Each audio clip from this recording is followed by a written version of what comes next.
Welcome to शान classes. आज बात करते हैं हम अकाउंटिंग चैप्टर 2 के पार्ट 3 की। लास्ट टाइम हमने पढ़ा था फिक्स कैपिटल और फ्लक्चुएटिंग कैपिटल के अंदर कैसे अकाउंट बनाए जाते हैं, जिसमें हमने partners capital account, partners current account के बारे में पढ़ा था और उसका हमने परफॉर्मा भी बनाया था। आज बात करते हैं हम डिफरेंस बिटवीन फिक्स कैपिटल और फ्लक्चुएटिंग कैपिटल के बीच में क्या डिफरेंस है, आज हम ये पढ़ेंगे। सबसे पहला इसका बेसिस ऑफ डिफरेंस है नंबर ऑफ अकाउंट्स, कि कितने अकाउंट्स इसमें मेंटेन होते हैं। तो under this method 2 separate account are maintain for each partner.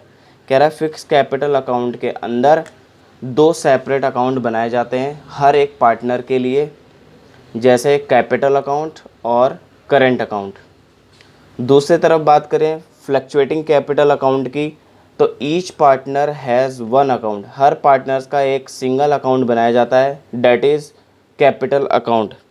यानी दोनों में बेसिक डिफरेंस ये है कि फिक्स कैपिटल के अंदर कैपिटल अकाउंट और करेंट अकाउंट बनाया जाता है, लेकिन फ्लक्चुएटिंग कैपिटल के अंदर सिर्फ कैपिटल अकाउंट ही मेंटेन होता है, जो फ्लक्चुएट वैल्यू में होता है, यानी चेंज भी हो सकता है और उसकी वैल्यू ऊपर नीचे भी गिर सकती है। बट कैपिटल अकाउंट के अंदर, फिक्स कैपिटल के अंदर जो उनकी अमाउंट होती है वो फिक्स होती है। नेक्स्ट पॉइंट है यहाँ पर एडजस्टमेंट। एडजस्टमेंट में क्या होता है, all adjustment are drawing salary, interest on capital etcetera are made in the current account, not in the capital account. अगर हम एडजस्टमेंट की बात करें तो फिक्स कैपिटल के अंदर salary, drawing, interest on capital, ये सब करेंट अकाउंट के अंदर इंक्लूड होते हैं। कैपिटल अकाउंट के अंदर इसमें एंट्री नहीं की जाती है। दूसरी तरफ बात करें तो all adjustment for drawing salary, interest on capital etcetera are made in the capital account. यानी इसका जस्ट अपोजिट है, फिक्स कैपिटल के अंदर करेंट अकाउंट के अंदर एंट्रियां होती हैं, लेकिन फ्लक्चुएटिंग कैपिटल अकाउंट के अंदर कैपिटल अकाउंट के अंदर एंट्री होती है। नेक्स्ट बात करें यहाँ पर फिक्स्ड बैलेंस। फिक्स बैलेंस से क्या मतलब है यहाँ पर, कि यहाँ पर फिक्स कैपिटल अकाउंट के अंदर जो बैलेंस शो होता है वो फिक्स होता है, उसमें चेंजेस नहीं आते हैं। The capital accounts balance remain unchanged, यानी कैपिटल अकाउंट का जो बैलेंस होता है कभी चेंज नहीं होता है।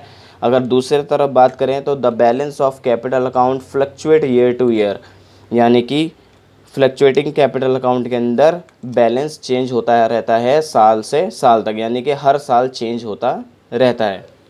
नेक्स्ट बात करते हैं यहाँ पर क्रेडिट बैलेंस।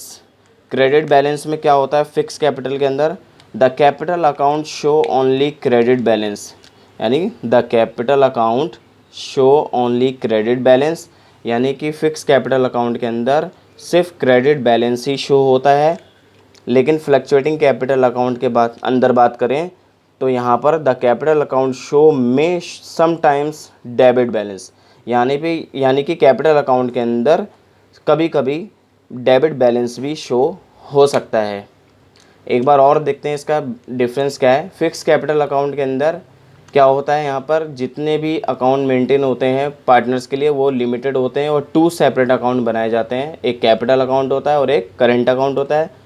फ्लक्चुएटिंग कैपिटल के अंदर बात करें तो each partner has 1 account, that is capital account. यानी फ्लक्चुएटिंग कैपिटल अकाउंट के अंदर सिर्फ कैपिटल अकाउंट ही मेंटेन होता है हर एक पार्टनर के लिए। एडजस्टमेंट की बात करें तो यहाँ पर drawing salary, interest on capital fix capital account के अंदर सिर्फ करंट अकाउंट में जाता है, कैपिटल अकाउंट के अंदर इसकी एंट्री नहीं होती है। और फ्लक्चुएटिंग कैपिटल के अंदर बात करें तो इंटरेस्ट, ड्राइंग सैलरी जो होती है हमारी, वो कैपिटल अकाउंट के अंदर जाती है, करंट में नहीं जाती। यानी कि क्या है, दोनों एक दूसरे से अपोजिट है। फिक्स कैपिटल के अंदर बात करें तो जो बैलेंस है इसका वो हमेशा फिक्स होता है, चेंज नहीं होगा। लेकिन फ्लक्चुएटिंग कैपिटल अकाउंट के अंदर साल टू साल, यानी कि हर साल बैलेंस चेंज होता है। यानी कि 1 अप्रैल टू 31 मार्च बैलेंस एंड हो जाता है, दोबारा फिर 1 अप्रैल से एक नया बैलेंस स्टार्ट होता है। फिर क्रेडिट बैलेंस की बात करें तो capital account show only credit balance. Capital account सिर्फ फिक्स कैपिटल के अंदर क्रेडिट बैलेंस ही शो करता है, लेकिन फ्लक्चुएटिंग के अंदर कभी कभी डेबिट बैलेंस भी शो कर सकता है क्रेडिट के साथ। नेक्स्ट बात करते हैं कि हम कैसे कैलकुलेट करते हैं इंटरेस्ट ऑन कैपिटल को। तो इंटरेस्ट ऑन कैपिटल के अंदर कुछ डिटेल हमें दी हुई है, उसको देखेंगे हम। बात करते हैं यहाँ पर इंटरेस्ट ऑन कैपिटल की। Interest on capital, interest on capital के अंदर सबसे पहले दिया हुआ है यहाँ पर 3 पार्टनर है हमारे पास, या 2 ले लेते हैं, ए और बी। इनका जो कैपिटल अमाउंट है वो दिया हुआ है हमें 15 लाख और 10 लाख। इसके साथ इसमें एडिशनल कैपिटल भी शो हो रखी है यहाँ पर। एडिशनल कैपिटल जो मिली है इनको 3 लाख रुपए जो इन्होंने लगाई है, और एक ने लगा दी यहाँ पर 2 लाख रुपए। अब इसको कैसे रेशो में बांटेंगे, तो सबसे पहले इनका रेशो कैलकुलेट करेंगे। तो रेशो इनका निकल के आता है एडिशनल कैपिटल के हिसाब से 3:2 रेशो निकल के आता है, यानी 0 से 0 कैंसिल हो जाएंगे यहाँ पर, और इसका रेशो निकल के आ जाएगा 3:2। और इसका जो इंटरेस्ट ऑन कैपिटल है, इंटरेस्ट ऑन कैपिटल वो गिवन है कितना, 5%। अब इसको हम कैलकुलेट करेंगे कैसे।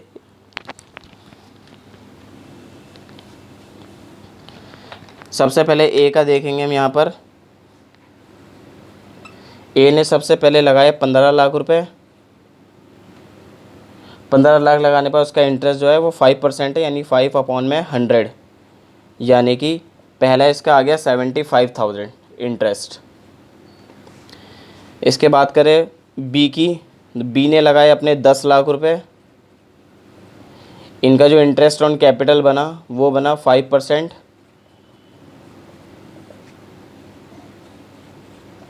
50,000 रुपये।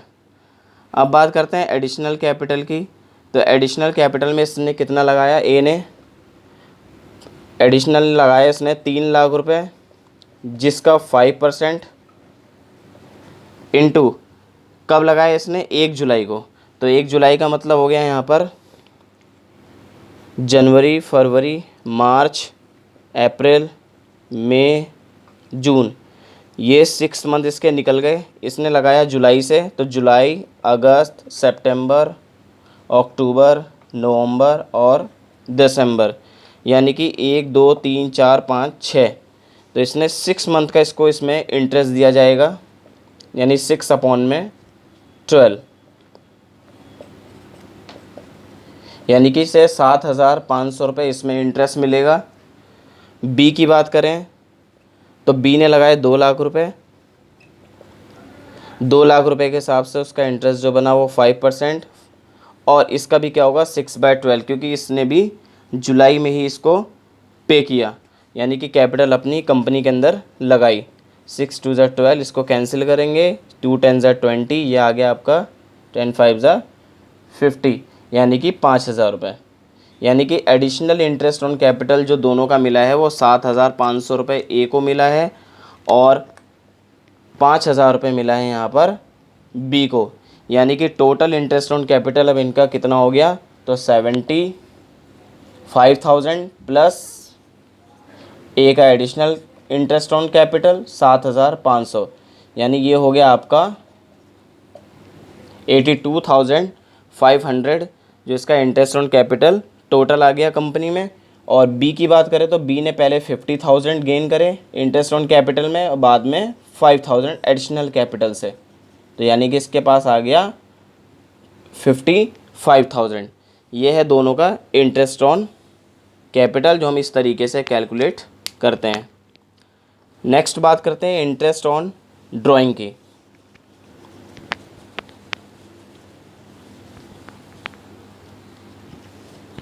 Interest on drawing, interest on drawing को मंथली, ईयरली और 6 मंथ के हिसाब से हम कैलकुलेट करते हैं। इंटरेस्ट ऑन ड्राइंग कह रहा है कि amount withdraw at the beginning of each month, तो इसको कैलकुलेट कैसे करेंगे, यानी कि बिगिनिंग ऑफ ईच मंथ, यानी कि हर मंथ की शुरुआत में ये अपना इंटरेस्ट ड्राइंग का निकाल लेता है। तो इसको निकालने का फॉर्मूला क्या होता है, एवरेज पीरियड निकालने का। तो average period equals to total period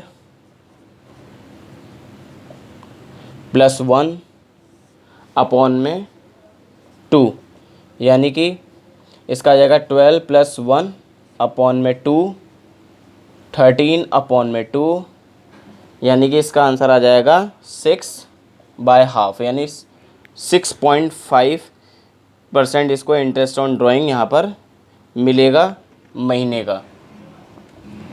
अगर बात करें in the ending of the each month,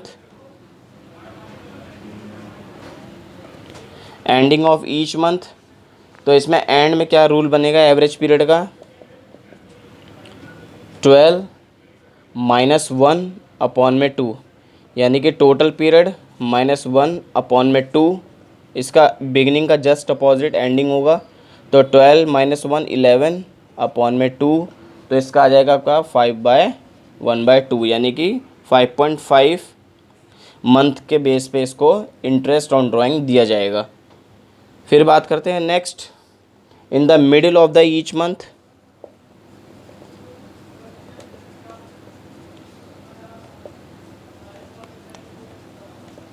in the middle of the each month, middle of the each month में कैसे दिया जाएगा इसको, average period equals to total period upon में 2, यानी 12 अपॉन में 2, यानी कि 6, यानी कि जब इंटरेस्ट ऑन ड्राइंग इसको मंथ के बेस पे दी जाएगी तो बिगिनिंग ऑफ द मंथ में इसका रेशियो रहेगा 6/1/2, end of the each month में रहेगा इसका रेशियो 5/1/2, और middle of the each month में रहेगा इसका 12/2, यानी कि 6।